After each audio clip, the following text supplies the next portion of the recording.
My name, Callum Oberholzer. Grew up on a farm. Always loved tech, people, and nature. Those three things actually are a big part of my life now. I am running Black Box Studios currently, which is essentially a venture studio, and we are really focused on people and planet problems. I majored in multimedia design, and we essentially build software in those industries. Also started releasing our own ventures. We are so used to living in man-made scale. What we crave sometimes is to live in God's scale, which is like in the natural environment, and I so agree with that.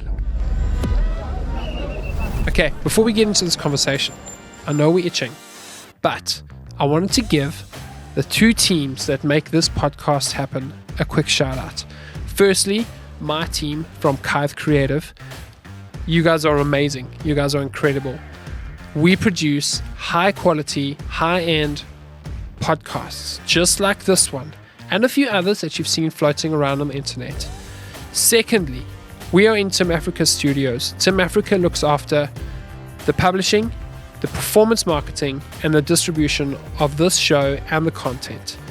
So thank you to you guys for making this happen. I am also very proud to say that Kive Creative and Tim Africa have strategically partnered to offer you, the listeners, and to people who want to create content just like this, a full house end-to-end podcast solution. Everything from strategy to production to post-production, publishing and performance marketing. We take care of it all. So if you want to start making meaningful content and content that connects with an audience and builds trust, give us a shout and let's start making something together. Let's get back to this episode. Transient is like people sort of come and go, and it's a harbor city.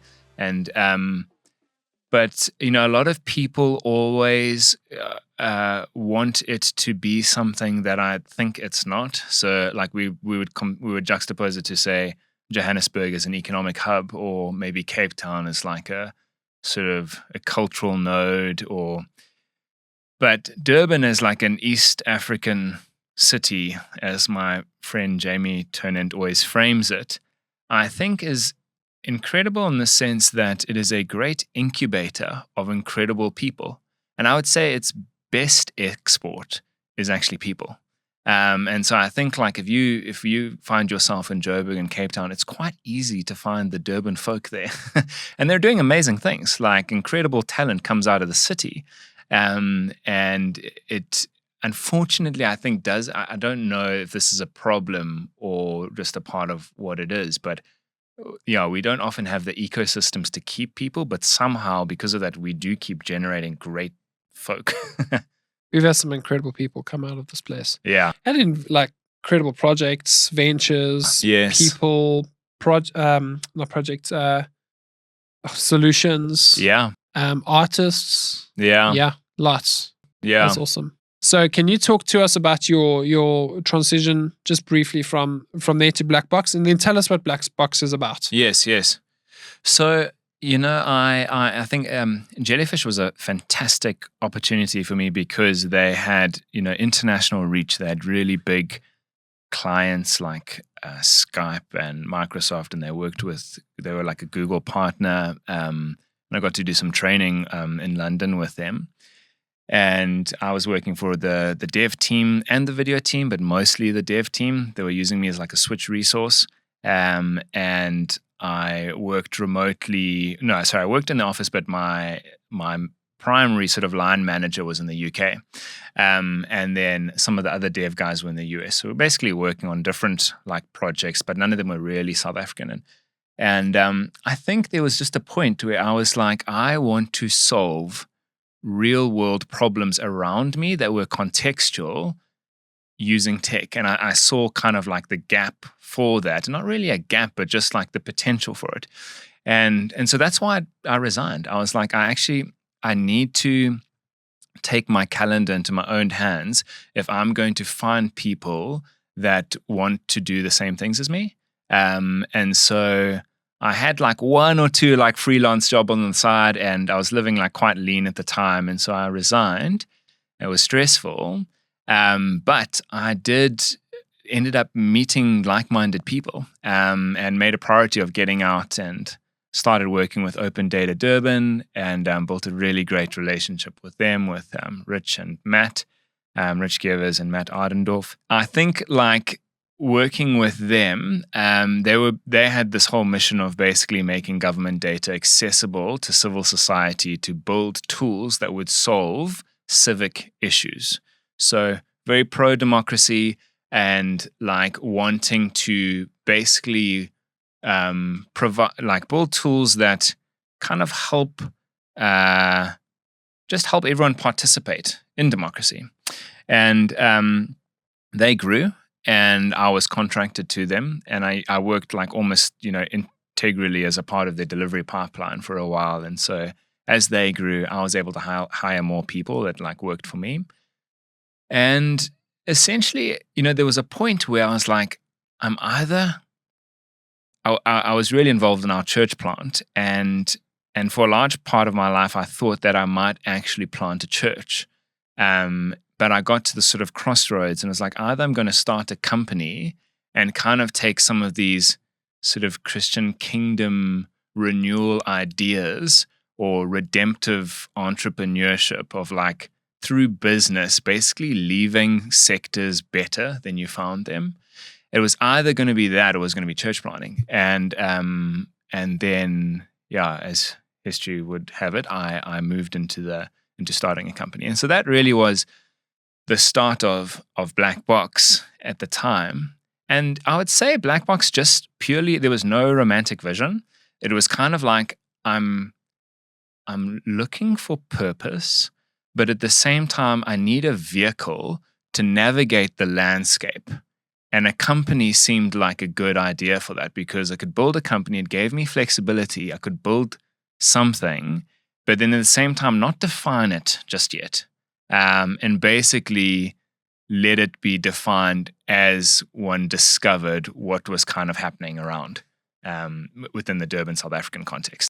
What are some of the problems that you guys had identified that you were trying to solve as Black Box before you mentioned you're now Black Box Studios? Yes. So as Black Box. Yes. Because I cannot imagine what the differentiator there is, but let's just dwell on that quickly. Yes. What problems were you solving? What were the villains that came up that you were trying to conquer? And from like a more like mission and vision perspective, or from like an internal operations company perspective?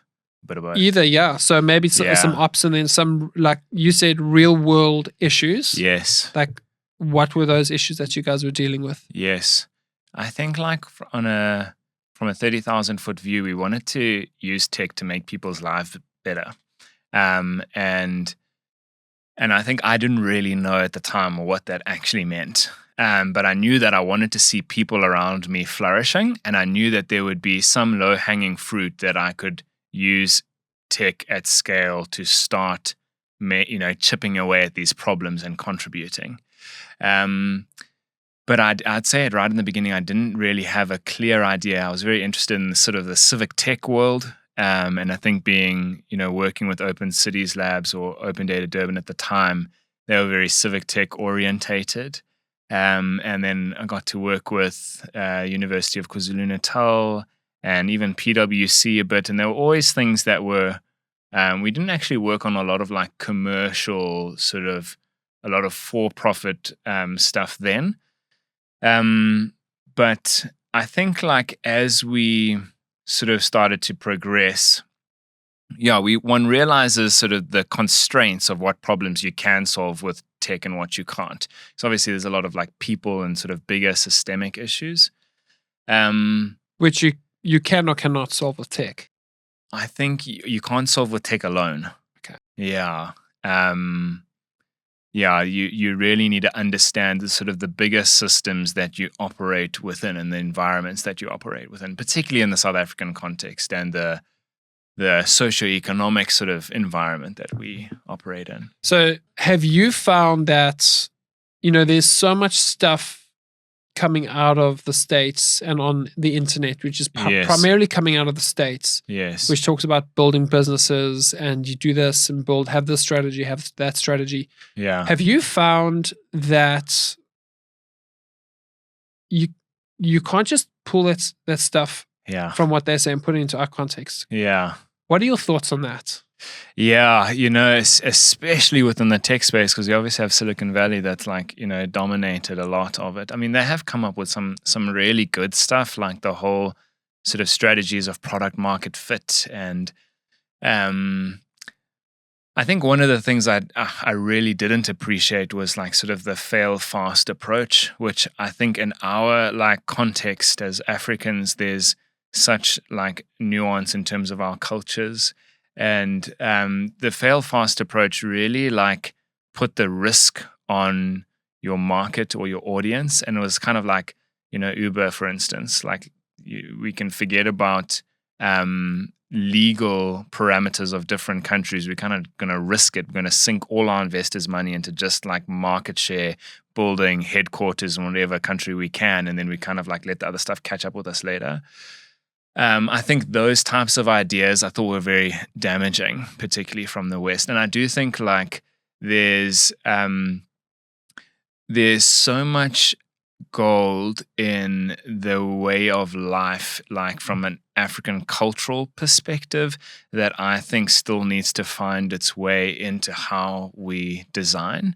And so I do think that like, even I think it was Johan Rupert who always speaks about the resilience of our informal economies. And I do think like African communities and cities are incredibly resilient. Like if you think about, if someone said to you 10 years ago, hey, in 7 years time, no, 5 years time, you're going to have a plague, an insurrection, and a flood, that would be the biggest in the nation's history, and you'll still be fine afterwards, I don't think you would have believed him. But like, that's where we are here in KZN. There's an incredible resilience. That informal sector is crazy, dude. Yeah. Yeah, I get to see it sometimes for some work that we do, and like, it's just nuts. And without that, like, our cities wouldn't, like, our population wouldn't be ticking over. Yeah. Cities wouldn't be ticking over. Yeah. And there's very little to no tech in there as well. Yes. Which is awesome. Yeah. I mean, people sometimes often speak about like the Africa leapfrogging the landline phone. So we kind of went a lot of the population from having no phone to having cell phones. And that was like a leapfrogging of a certain like technical, I guess, innovation. And I think there's a lot of talk about, us also leapfrogging into other future tech. But yeah, I'm actually not sure. We'll have to see how it plays out. There's an interesting conversation around AI on that, which I think we can touch on later. Yes. So we're going to talk a little bit about AI, but just how AI can do exactly that is going to help us leapfrog and close the gap there. But let's wait. Keep that for later. Yeah. Okay, so back to Black Box. Let's talk about the transition going into Black Box Studio through the solutions that you guys were providing. Yes. Yeah. So I think like with this whole redemptive entrepreneurship bent of mine, and even like I'm really interested in like a theology of technology, like trying to understand why did God allow us to innovate and create technology as a broad sort of theme and consensus, which is really interesting. And I think some of where I've got to with that is like there are basically three like components of what I would consider to be good tech at this point, which is the first pillar is stewardship. So tech should help us steward what we have well. If that first pillar is met, then the second pillar kicks in, which is abundance. And if we're able to steward and create efficiencies and look after certain things, then the result is that like we actually amass an abundance, an excess.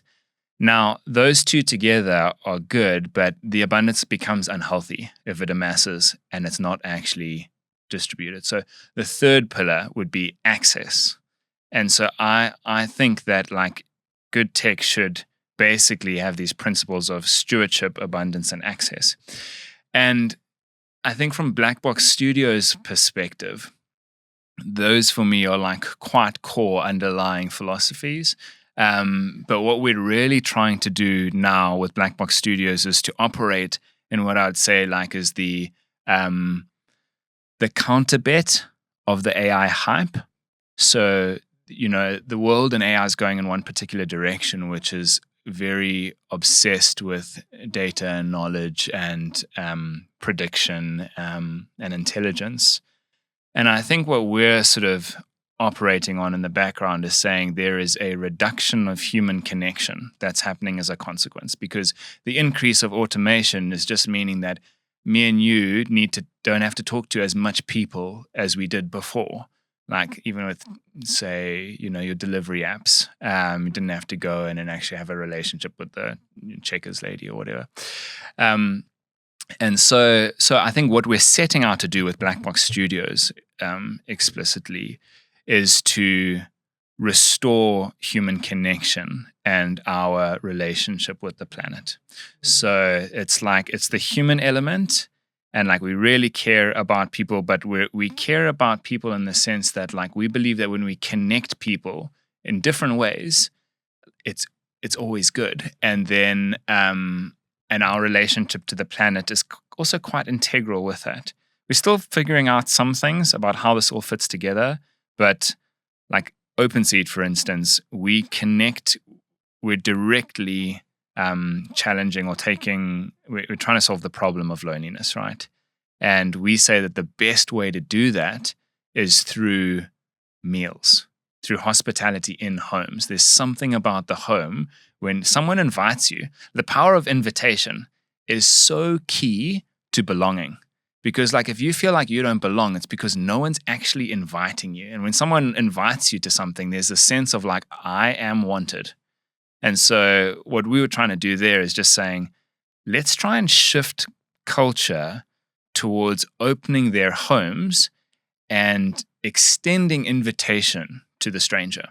It sounds crazy. Yeah, especially in the South African context. And especially in a world where we, as you say, becoming more and more dependent and driven by tech, which is actually the more connected to the tech and AI, we're actually becoming increasingly more disconnected on a human relationship level. So awesome. Let's carry on. Love it. Man. It's like we've got this shallow connection which tricks us into thinking that we're connected, but the deep sort of vertical relationships are thinning out. And then, like if I were to look at the community resilience map, from the like someone just looking into these two things, they might not see how they're connected. But the community resilience map was essentially about outsourcing or crowdsourcing relief during disasters so that we could connect people during crisis. It was about connecting people. But this time we're connecting them so that resources could be shared between those that had and those that didn't.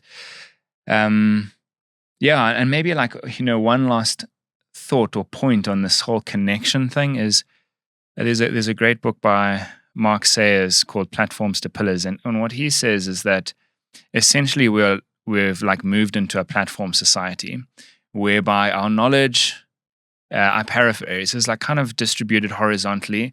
But what's happened is we've lost like the pillars of society. And when I say pillars, I mean people who were like, in most cultures you'd have elders or even different faiths and whatnot. And they would be considered pillars of their community, because they, through deep relationship, would actually transfer critical knowledge from generation to generation. And I think like what's happening now in the platform society is we're actually losing that ability to transfer like real critical human knowledge generation to generation. 100%. I'm so with you on that. Yeah. And I think that's another episode. Yeah, it is. Sorry. That's an OpenSeat conversation around the dinner table with some mates and stuff. True. I'd love to go down that rabbit hole right now, so I'm going to hold back hard. Go for it. But let's talk about, before we get to OpenSeat, which I want to get to because I've experienced it myself. I've attended an OpenSeat event and I loved it, and I gained so much insight and value from it. Yes. for various reasons. Yes. But before we get there, let's chat about the Durban Crisis Map, Yes. which is now becoming the project Community Resilience Map. Yes. How did that take us back to what it was 2021? 22. Yes. Yeah, with the Durban floods. So Yes. kick us off. Yeah.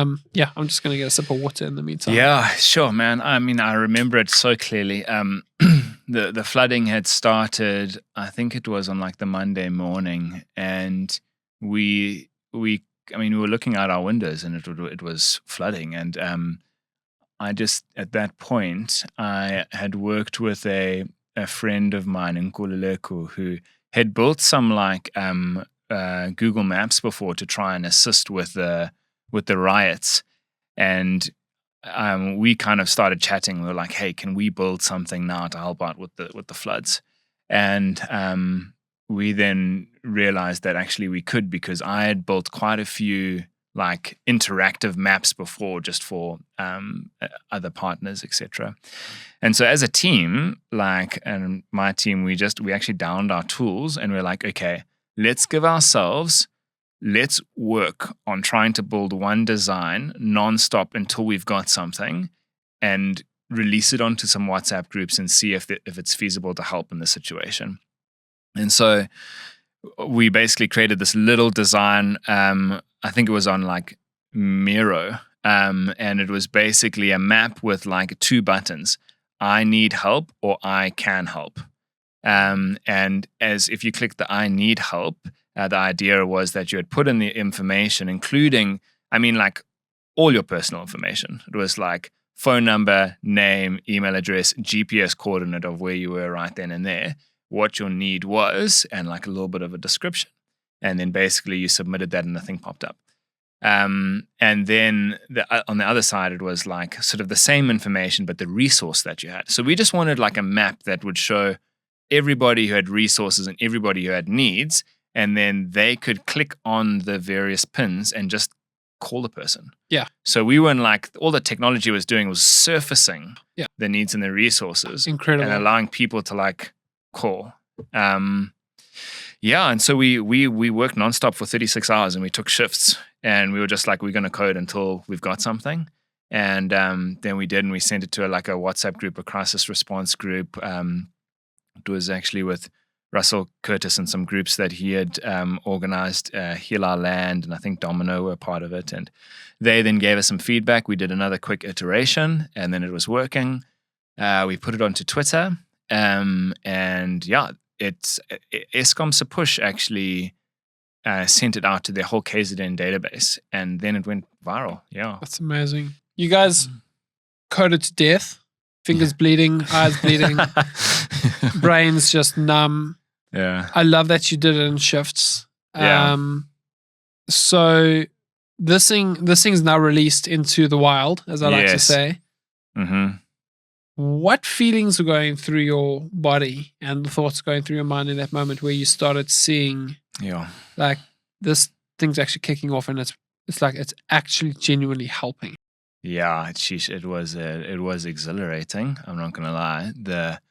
I think also we had to like up our servers like loads quite quickly because they were reaching their thresholds. But yeah, when it started like going viral, we were probably having about 4,000 people use it a day, and I think in like 12 days we had 27,000 people use it. What was going through my head at the time, I was actually running the Half to Oceans marathon when it was like kind of peaking, and it was very stressful. But our like hope was that, our initial sort of philosophy that we set as a team was like, there were so many data privacy constraints that we were concerned about, because we were basically putting like GPS coordinates publicly on the internet to people's homes where they were. But then we were like, hang on, if like my house has just been washed away and I'm in a critical state, what I want is a Mayday button and a flare gun. And a flare gun says, I'm in trouble. This is where I am. Come find me. And then we were like, we could design this thing based on how we feared people would use it, or we could design it based on how we hoped people might use it. Sounds so silly, but that is actually, I think, the fundamental reason why it worked, because we had our privacies and policies and everything intact, that you basically had to checkbox. But it meant that for somebody who's on a very rudimentary smartphone, who's got no data or very little data, all he needed, it took about a few seconds to load, and within 2 clicks, you would have your need done. So there was no need for KYC and all this verification process. No one would have used it if that was the case. And so I kind of pin it back on that design philosophy that in this situation made it work. Going forward, obviously, we're going to have to really rethink, because there needs to be more safeguarding, etc. But that was what was going through my head, was I hope no one abuses this. And to date, we did not get any reports of one single case of misuse. Off the volume of people that used it, for me, that was eye-opening, because there was just a lot of good stories. Okay, guys, 10 seconds of your time. Please share, and subscribe to this show on YouTube or your favorite podcast platform. Doing this will help the show grow, and more people will discover our amazing stories. Back to today's episode. 100%. I'm so with you on that. Yeah. And I think that's another episode. Yeah, it is. Sorry. That's an OpenSeat conversation around the dinner table with some mates and stuff. True. I'd love to go down that rabbit hole right now, so I'm going to hold back hard. Go for it. But let's talk about, before we get to OpenSeat, which I want to get to because I've experienced it myself. I've attended an OpenSeat event and I loved it, and I gained so much insight and value from it. Yes. For various reasons. Yes. But before we get there, let's chat about the Durban Crisis Map, which is now becoming the project Community Resilience Map. Yes. How did that take us back to what it was 2021? 22. Yes. Yeah, with the Durban floods. So kick us off. Yeah. I'm just going to get a sip of water in the meantime. Yeah, sure, man. I mean, I remember it so clearly. The flooding had started, I think it was on the Monday morning, and we were looking out our windows and it was flooding. And I just, at that point, I had worked with a friend of mine in Kululeko who had built some Google Maps before to try and assist with the riots, and we kind of started chatting. We were like, "Hey, can we build something now to help out with the floods?" And we then realized that actually we could, because I had built quite a few interactive maps before, just for other partners, etc. And so as a team, and my team, we actually downed our tools and we're like, okay, let's work on trying to build one design nonstop until we've got something, and release it onto some WhatsApp groups and see if it's feasible to help in the situation. And so we basically created this little design. I think it was on Miro, and it was basically a map with 2 buttons: I need help or I can help. And as if you click the I need help, the idea was that you had put in the information, including, all your personal information. It was phone number, name, email address, GPS coordinate of where you were right then and there, what your need was, and a little bit of a description. And then basically you submitted that and the thing popped up.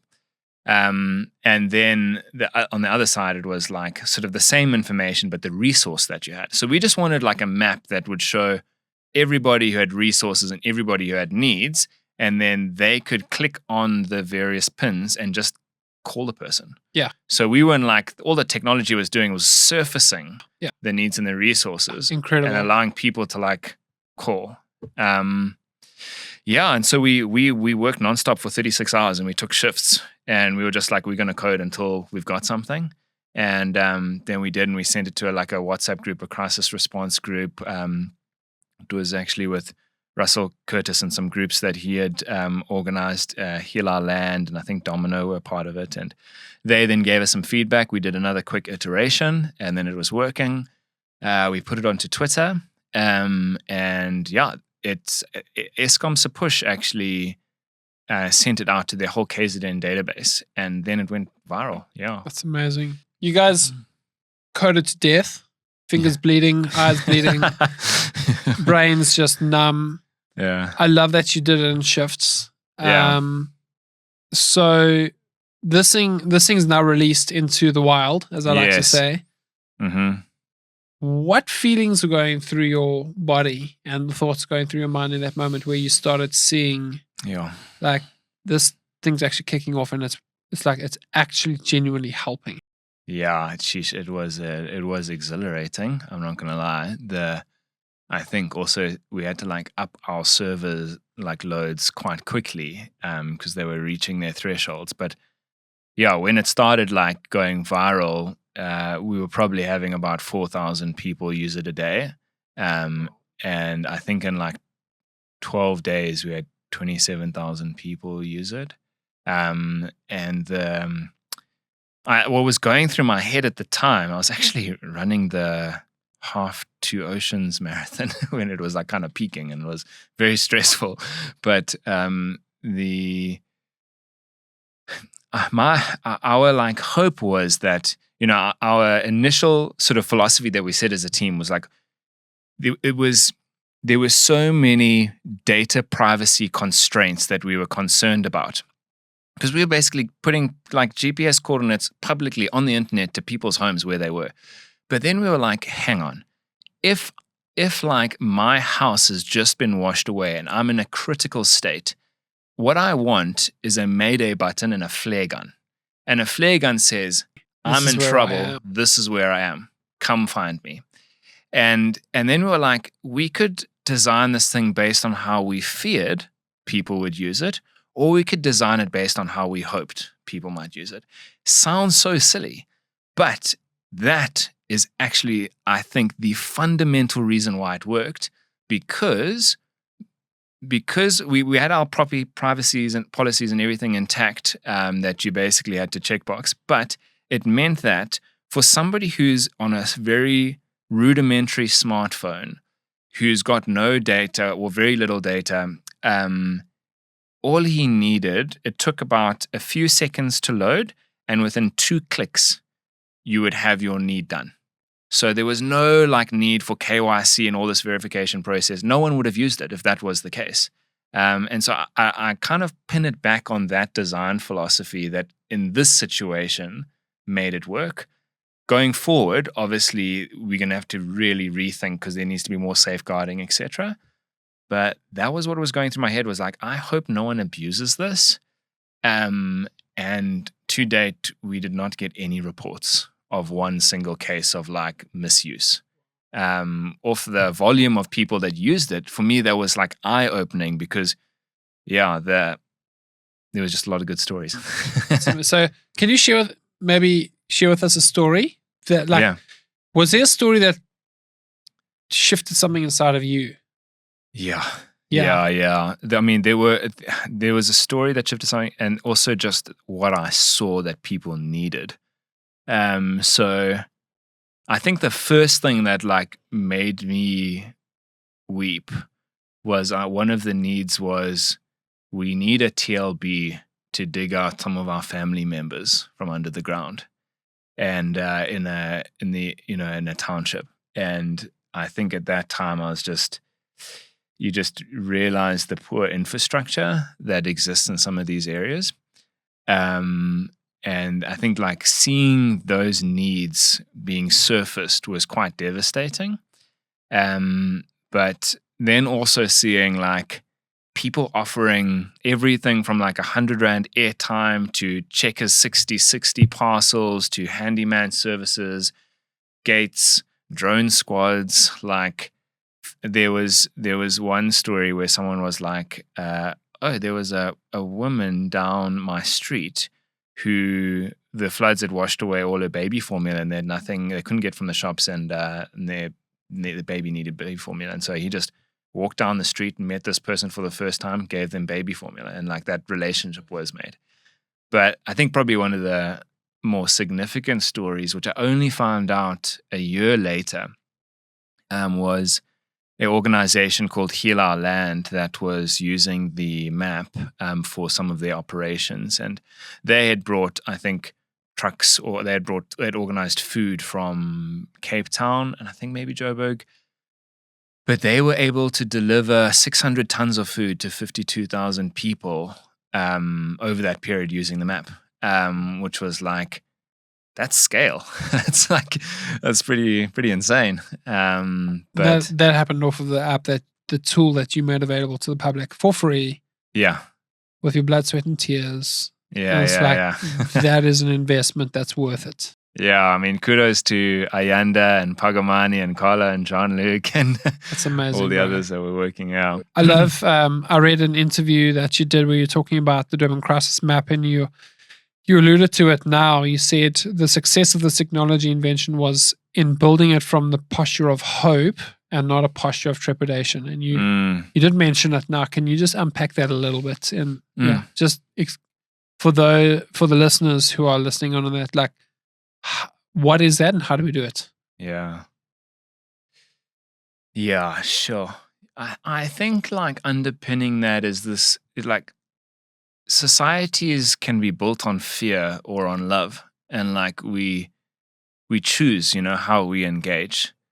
And I think like societies that are built on fear end up, separating and breaking down, and I guess love is the opposite. And I think at that point it was, we didn't want to not help because of fear of how people would use something and how that might look on us.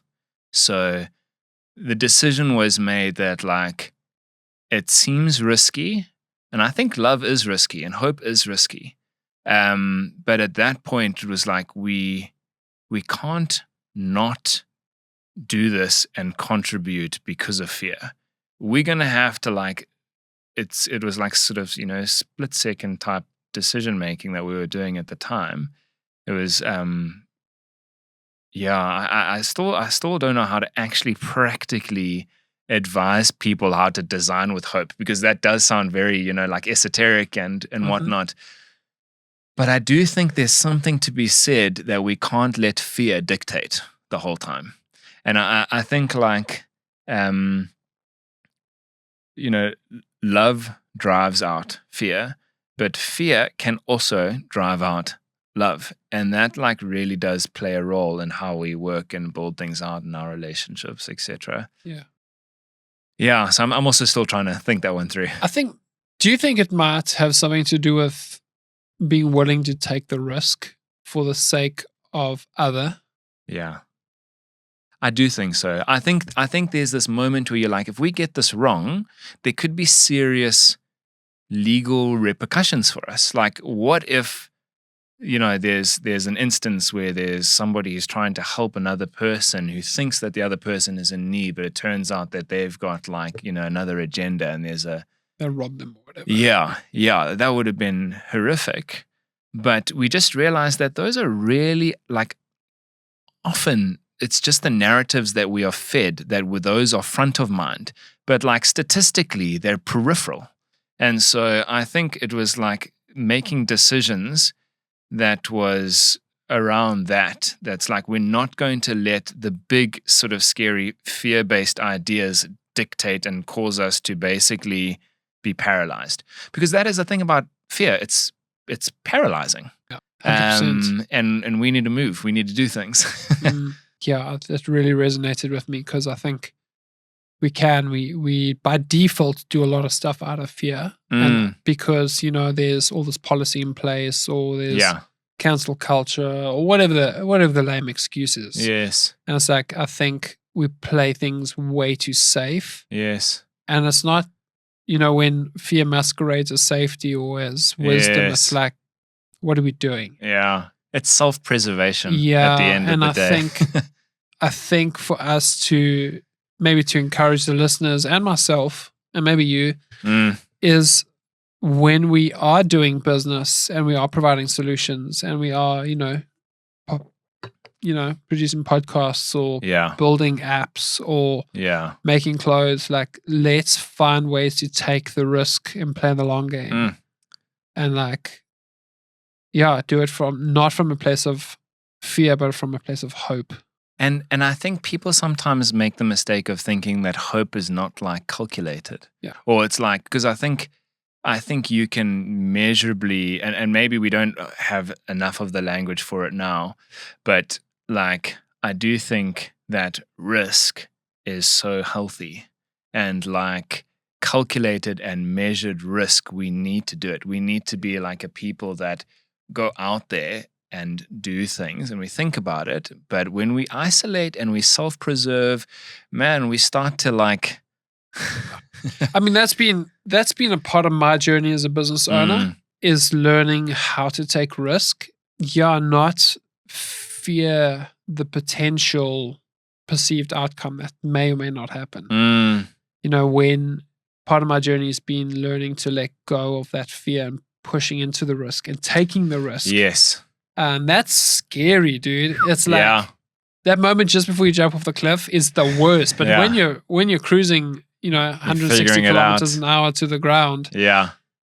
Then, for the moment there's a thrill, then there's a scare, then there's you make a plan. Yeah. And you're learning so much. Yeah. And hopefully not at other people's expense. Yeah. Completely, dude. Completely. Let's move on to OpenSeat. Yeah. Which I think is also very dear to you. Or maybe I could land one last thing on that on that community resilience map. So where that is basically ended now is like we had this medical research team that basically found out about the map in Joburg at a workshop, which was really cool. It was like Prof. Callum Oberholzer, who works for the University of Sussex. He's actually originally from Lagos, Nigeria. And he was putting together a team to study extreme weather events and look at how to be able to predict health consequences that might happen from a extreme weather event. Yeah, and so they reached out to us and we joined them as a part of their project research team, and we got some funding to basically build the next version of this crisis map, which we had been like trying to do for a while, and it finally came through, which was awesome.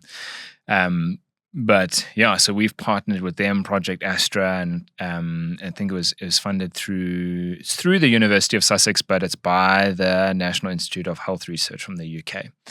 And hopefully, through them, we're going to release, I think, the first like official version of the software in November. So just for anyone who's interested in that, you can hold me to it, November. Come on. That's awesome. That's awesome. Yeah, very exciting, man. Very exciting to see like worthwhile projects getting bumped up in the world of goatedness, greatest of all time. Yes. That's awesome. So talk to us about OpenSeat. What inspired you to do it? Yes. And let's go from there. Yes. The first thing I'll pick up on one thing you said there, which I thought was really interesting, was you still remember moments from that meal. And I think like that was the thing that we like realized is, even now memory, because in this information age, it's like they're so like even since the pandemic, I don't know if you remember like when we're in the lockdowns, it just felt like life flew by because there was like so little main events to actually like gravitate us around, important moments and milestones in life. And I think there is something so presentness about a meal with people. It's like when there's no phones, there's no distractions, you're in someone's home and you're just like, you're around the dining room table, everyone's sort of eye to eye, and someone's brought out this home cooked meal and you're just like, you're enjoying it. And I think like the inspiration for OpenSeat was this recognition that we were losing something very important in the world as life became busier and more automated, and like loneliness was sort of setting in other parts of the world. Not so much in South Africa and in the African context, because I think like culturally we still have a lot of traditional cultures and sort of strong value systems that are very relationally orientated, as opposed to maybe more like performance or material or technologically orientated cultures. But you know, my friend Matt Cole, he went over, so he co-founded OpenSeat with me. It was his original idea. And he went over to Sweden, to Stockholm, and on a secondment for PwC. And he's also a very relational guy. And he was just like, damn, like everything in Stockholm works. It's amazing. But I'm just like, I'm feeling lonely, and like this, like the culture at the time there was just not inviting him in. And he just said, he was like, I was just craving a family meal with some local Swedes that I could meet the culture and kind of just be in this space where I'm engaging authentically with people. And he kind of looked at himself and he was like, well, if there's an app to stay in someone's spare bedroom, i.e. Airbnb, he was like, maybe there could be an app to book dinner parties with people. And so he thought on that for a while, and then when he came back, he reached out to me and another guy, and he was just like, what do you guys think about this OpenSeat idea? And then the other guy, Nick, he had another thing going on which kind of took off. So it was just me and Matt, and that was really the origin story, or what I'd say is like the quintessential idea of OpenSeat was like meal sharing in people's homes, but trying to do that at scale. Yeah. That's amazing, dude. Yeah. So how does it work? You download the app or go onto the website? Yeah, you go into the website, openseat.co.za. We decided to make it a website because I think at the time it just felt the most accessible, and like we were also bootstrapping it, so we didn't want to have to build a separate code base for like the App Store or like for, you know, iOS and Google, and then have something on the web. We were just like, let's do a progressive web app. And then it also gave us good SEO visibility, all kind of in one at a low cost. Yeah. That's awesome. Yeah. So you can just, you know, sign up to go to dinner at someone's house. Yeah. Which is awesome. Yeah. We did like a soft launch in Cape Town. We were trying things out there. But we've now got a colleague of mine, Dom Montiel, who's working full time now in Cape Town, and so we've got a campaign that's actually going to be kicking off early next year, which people can look out for. But yeah, essentially, like the idea is it's like Airbnb for your dining room table. If you love hosting and you love people, and basically there's a space for you on OpenSeat to make money. So same model as Airbnb. You host, you kind of upload your event on the platform, and then people request to join. You can accept or reject because it is in your home. So we want to give people the agency to decide like who can come and not. And then you get paid by OpenSeat. And so you charge however much you need for the seat. But the thing that I think sets OpenSeat apart from it's not an event or like a web tickets type platform. It is a meal sharing community that is connecting people over good food and conversations. Yeah. And I think the conversation element is key, because when you go to an OpenSeat, you need to come back, you need to like leave that night thinking, this was phenomenal. I met incredible people and I felt like I belonged, and I really remember that night. So I think it's because experiences trump everything. And when you're having an experience, and as you said, you're sitting eye to eye, you're sitting across from the table from each other. Yeah. And you're actually connecting. Yes. Like you're not just connecting on a phone. Like there's actual all sorts of stuff happening. There's energy happening, and there's exactly body language, flavors, food, new people, conversations, people being open. Completely, man. I remember going to the events. I knew one or two people there. The other guys I didn't really know. I'd maybe seen or been acquainted with, and there's some guys that didn't know from above. So, but yeah. you kind of walked away from there feeling like, okay, I feel like I was seen. I definitely feel Yes. like I was heard, and I walked away with some value. And it's like, Mm, you don't get that anywhere else. mm, I'm playing around with this idea in my head at the moment with, regarding team and work. yes. And it's like a team that eats together stays together. Yeah. There's the quote that says a family that eats together stays together. Yes. And there's something so beautiful about having a meal together Yeah.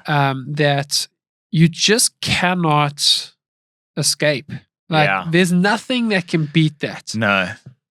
And I think it's the way we were made. Like we're made to connect over food and drink and like have these, even the fact, like we haven't got any, this is why I love this format Yeah. of content, like long form conversations. Yes. We need more conversation. We Yeah. need more dialogue. Yeah.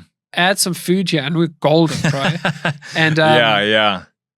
it's like for real, like we could do this, we could have done this online, Yeah. but like I want to do this in the studio because I get to connect with the Yes. person across the table. Yes, Like even it's right so now, you can different. you can Yeah. feel like you can feel it in your gut as well. There's Yeah. a vibe going. It's like, oh, we're resonating on this conversation. Yes. You don't get that over tech. Yes. And I love that you've taken the tool yeah. of technology to bring people and to bring in people person. together in person. Yeah. And that is just, it's like, that is what technology should be for. We shouldn't be necessarily replacing relationship and connection No. with that, It should be but we should stimulating be using it to bring together people and facilitating Yeah. connection. Yeah. And coming back to like this is why I love this format is Yes. because we get to dialogue and we get to converse and work through stuff and like, yeah. I think Yeah, maybe I next agree. we'll do an episode where we have someone bring us a meal, Some and then we'll child be chowing. Yeah. Maybe some yeah. bunny chow or some. Oh, Yeah. but what has the response been Mm. for OpenSeat? It's been difficult. Like, I mean, we first came up with the idea prior to the pandemic. And like we started like piloting it a little bit with some friends and family, and we ran a little thing where we pushed it for about 6 months, and people got really excited about it. But we very soon realized like it's a lot of work to get like a B2C piece of software going, specifically in South Africa without any money. And and then the pandemic came and we decided to shelve it. And then essentially after the pandemic, I took it over, essentially like put some money in and bought out like, more of the shares and started running it through Blackbox. And even then, like in 2023, I pushed it hard in Durban and we hadn't quite found our niche. We were like, we know we need to connect people, but we're doing things where there's like, sort of cycling and then followed by like some chow together. And it was kind of stretching into like a whole bunch of different things just to kind of get people using it. And it did. We got like a lot of people using it in that first year. I think we had about 35 events or something. That was pretty much all of the efforts of me just meeting people and organizing and kind of inspiring people to do something, which was not sustainable. Yeah.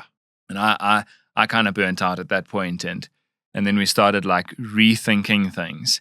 And essentially since then, I've kind of just, we took our like feet off the accelerator a little bit, but we're like, there's something coming like in the world in terms of its need. We could see it. It was like this whole human connection thing is going to be the connection economy, as people speak about it, is going to be and I think already is a significant economy, as this value on human connection is the scarcity of it is putting a price point on it that's like pretty high. And we knew that was going to happen, that we kind of also just needed to pace ourselves. And so there was a fair amount of traction in Durban, and there were some people that were really keen, but it was actually hard to execute it in a way that there was like significant value for everyone, let alone make a profit or whatever.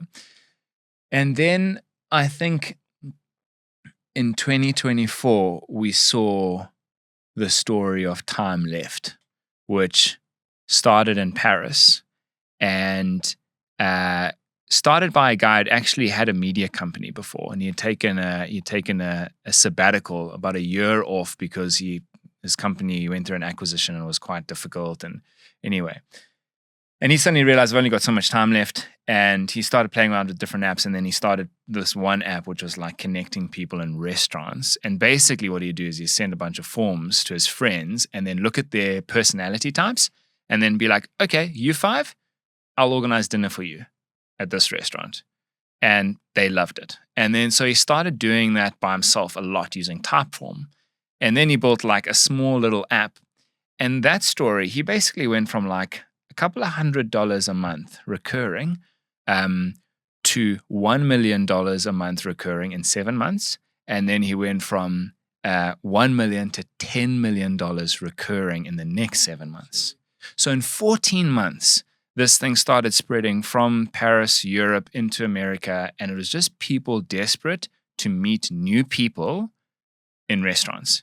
And that was when we suddenly realized the market's alive. The market's real. This thing is here.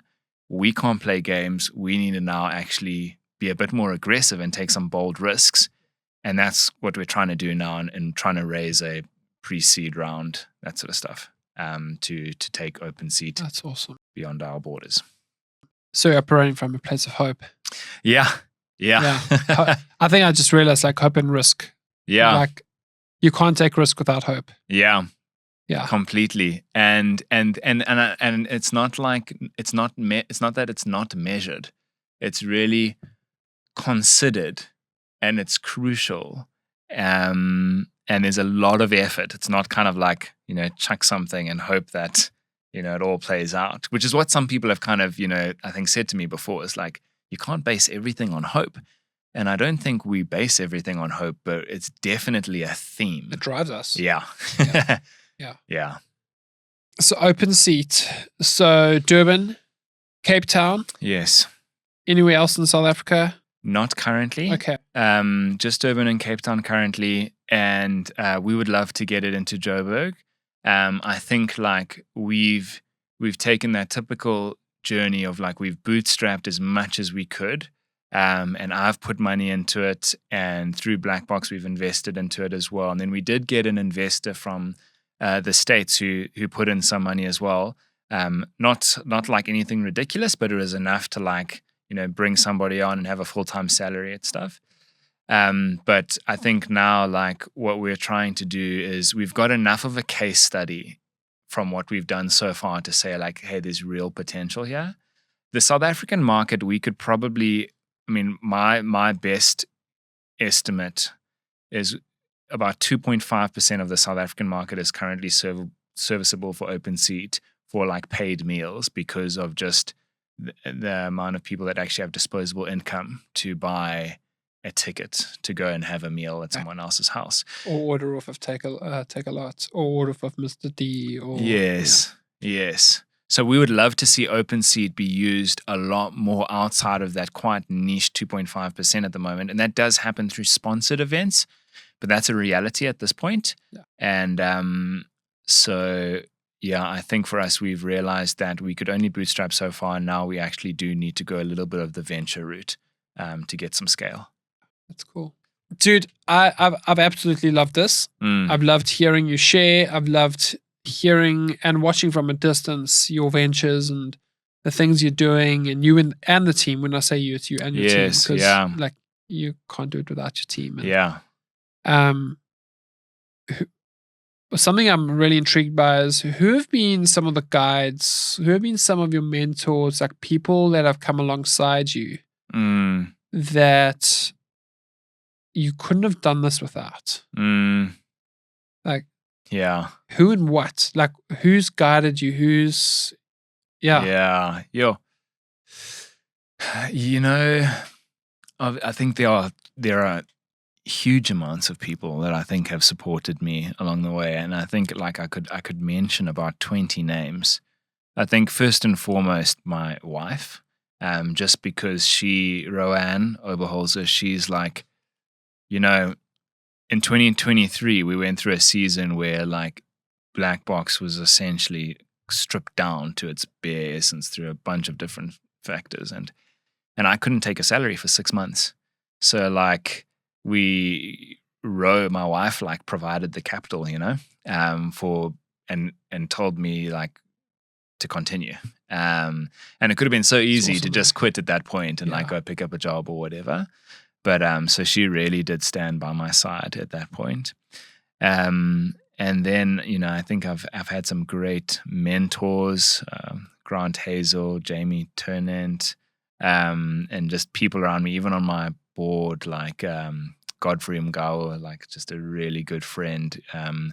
And obviously Matt Cole, co-founder, and there's Chris Malherbe and Jason Grieve. But like, I think those guys have all like been an incredible support. And there are lots of people that I think I've journeyed with and walked with. And, even just the OCL guys, Matt Ardendorf, Paul Figuera, Wasim Musa, Rich Givers, those guys played like all really important parts. But I think like when I think about maybe guides, not that I couldn't do without them, one person, Andy Crouch, who works for Praxis in New York. I think he's the partner for theology at Praxis. But like he's just been such a signal amongst the noise around the ethics of tech. And has like really helped me like understand something. Because if we're building platforms for people, you really are shaping behavior and impacting people in a way that can be positive or negative. And so that's been, when you start to get clearer on that, it allows you to go forward and it allows you to have resilience and kind of be motivated past stuff. So I'd say Andy Crouch has been actually a really great like figurative guide. I don't know him, but like his content and his books and stuff he's written have been phenomenal.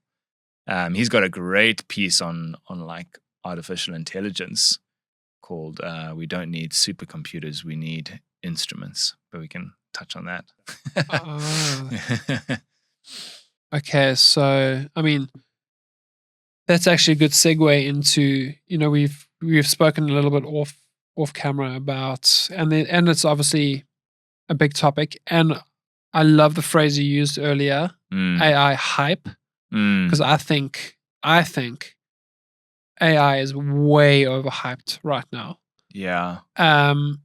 So I'm assuming you're using AI a lot in Black Box Studios ventures. Yeah. How do you do it without losing your soul? Yeah. So there are a few key ideas I think in my head at this point. The first one is how scary our like appetite for instant gratification is.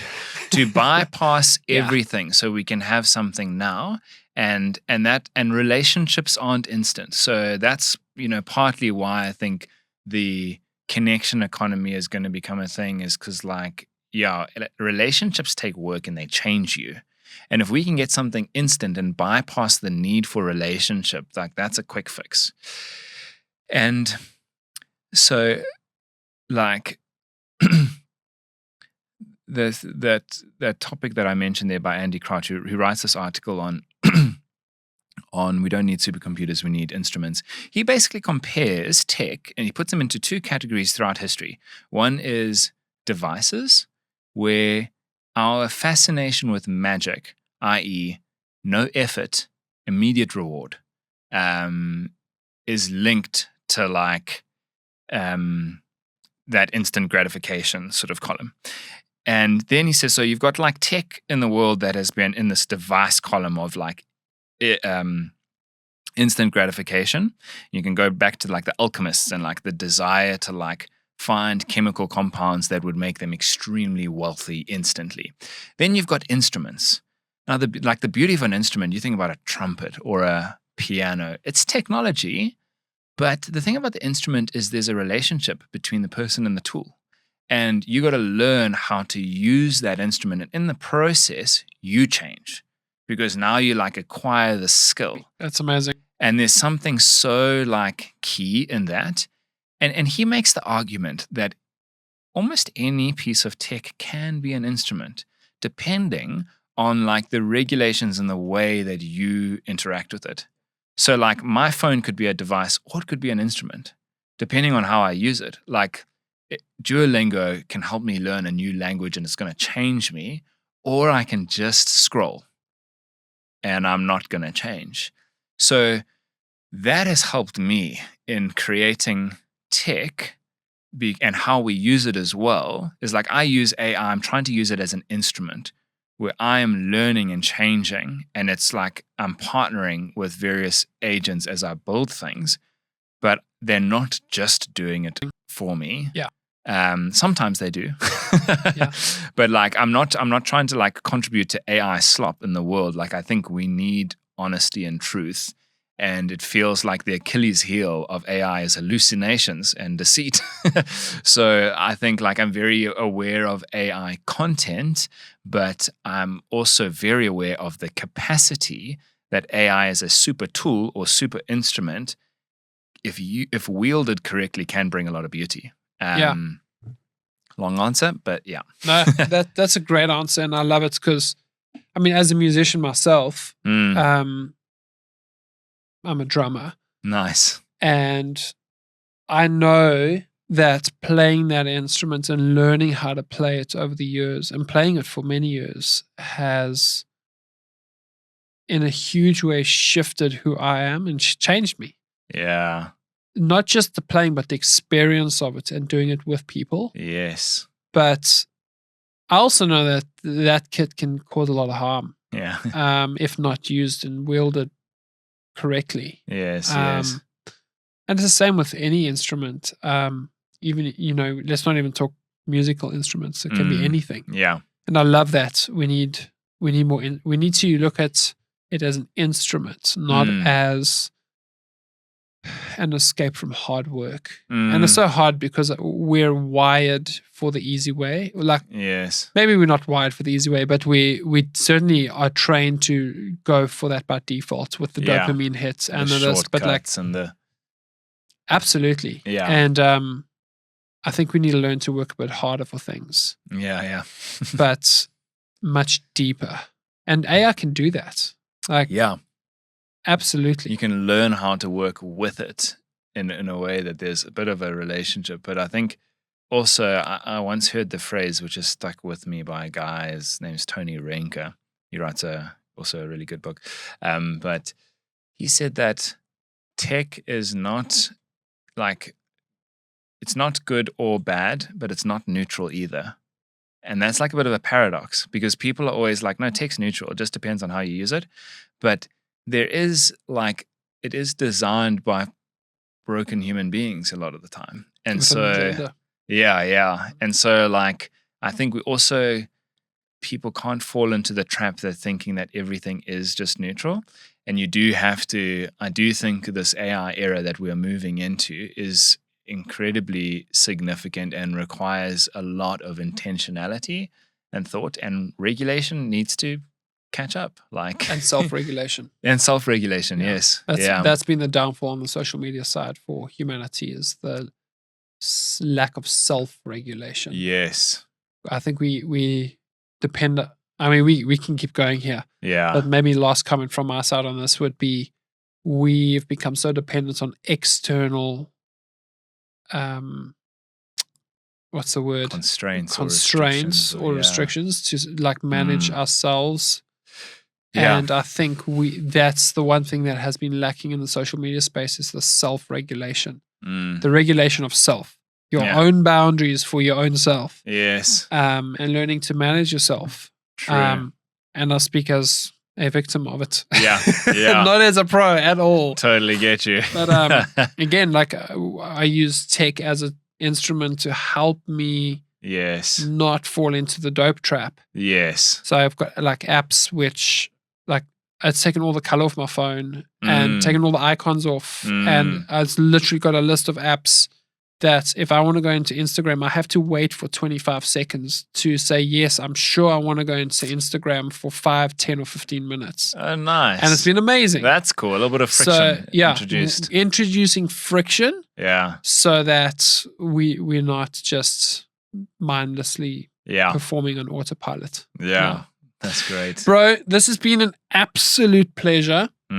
And it's been on the cards for a long time. And thank you for coming and having a chat. Yeah, dude. Thank you. And firstly, before I ask you where can people connect with you and find your projects, what is one simple step you'd like to give to our listeners on how can we deploy hope into Durban? Yeah, I think I'll quote again my friend Jamie and paraphrase him, but courage is the ability to stare fear in the face and continue moving forward. Love it. And I think I would encourage everybody to take a posture of courage in a society that is often riddled with fear. And you'll be so surprised on how many people actually get behind you, because everyone's got those dreams or those things in their heart which they see on the horizon, and you look at it and you think, I'll never be able to get there. But just plow the field in front of you, take that first step. You're only going to be able to figure that you can't figure out the journey from a stationary position on how you're going to get there. You have to start taking those steps so that the reality starts to reveal itself to you and you can navigate. Yeah. And that requires courage. Yeah. So take those steps. There are fantastic ideas that people have that will bless other people, and that would be my encouragement. That's amazing. So find that first step. Yeah. And take it. Take it. Absolutely. People will get behind you. Brew, where can we find you? Where can we find your projects? Yeah. So you can find me on LinkedIn, Callum Oberholzer, CALLUMOBERHOLZER. It's a long surname. Or Obi-Wan Kenobi. Obi-Wan Kenobi. If you're my friend, Matt Cole. Yeah. So you can find me on LinkedIn. I always recommend people actually just go there and connect with me there. That's great. Otherwise, you can check out our website, which is black-box.io. And that's got some links to OpenSeat and the Community Resilience Map. If you're interested in either of those two, openseat.co.za or communityresilience.map.com. Awesome. Yeah. Bro, we'll have those in the description. Cool. Guys, go book yourself a dinner treat with some other people you may or may not know. I'm just encouraging you to do that. Yes, come on. It will leave a really good mark on your life. So yeah, I'd say this from a first-hand experience. Thanks, dude. This has been awesome. I've really enjoyed this. Love it. Great to talk. Come on, bro. Thank you so much. Yeah. And love to have you in again sometime. And let's chat about doing a podcast dinner. That would be so cool. Talk about something. Of fun. Yeah. Sweet. Guys, thank you for listening, and catch you on the next one.